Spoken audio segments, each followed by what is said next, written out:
Ayan, eto na yung ating Fujisawa melon.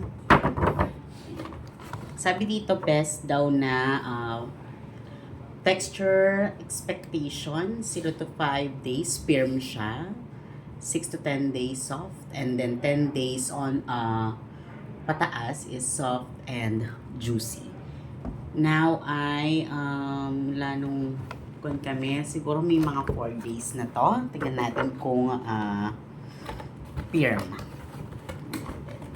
Dalawa yung binili kong ganito, and nasa something 360 per kilo.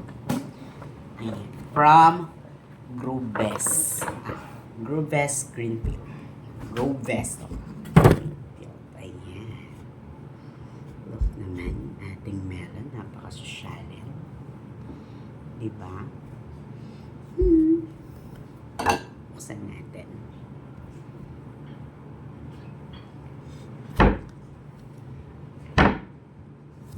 Buksan natin yan. Ito ay, ang variety niya is Fujisawa. Fujisawa.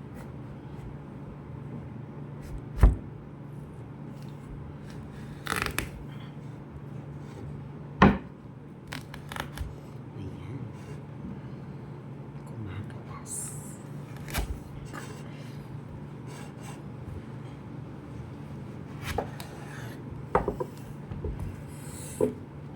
Look, super grabing orange siya. Look. Ayan o. Napakabango.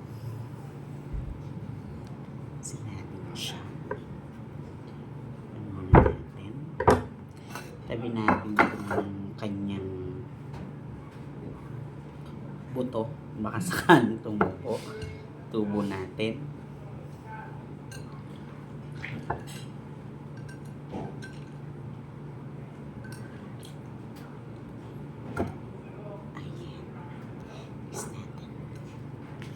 Then, tikman natin yung isang slice. So, look naman, napaka-orange niya. Diba? Tikman natin.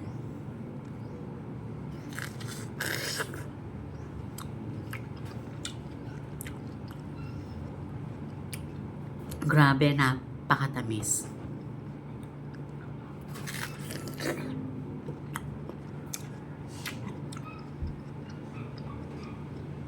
Kahit 5 din siyang pinitas, andun pa din yung pinaka freshness or crunchiness ng mismong melon.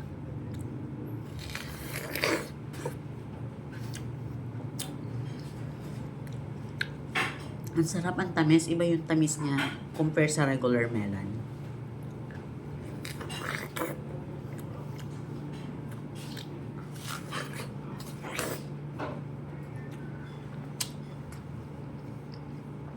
Grabe. Super sarap. Magpa-reserve na kayo. Mag-book na kayo ng reservation.